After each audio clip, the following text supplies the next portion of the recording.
If you've ever traveled and you've got a lot of luggage, you need to put it away, but you don't want it all piled up in the vehicle with you. The Hey Trip bag or the Mitaboa bag are the two best bags that I can personally recommend for storing your gear up top.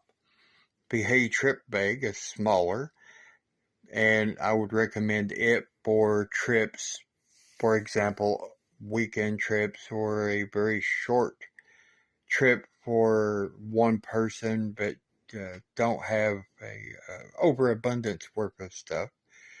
The Mitaboa is much bigger. We used the Mitaboa when we went out west, and we was driving a Ford Windstar 2002.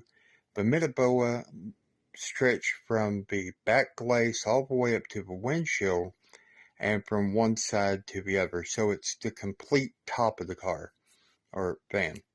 The Hey Trip started where the luggage rack started and ended where the luggage rack ended.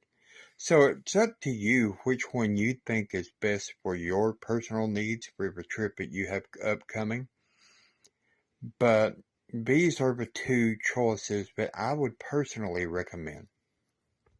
I hope this helps, and until next time, we'll see you tomorrow, and get out and live your next adventure.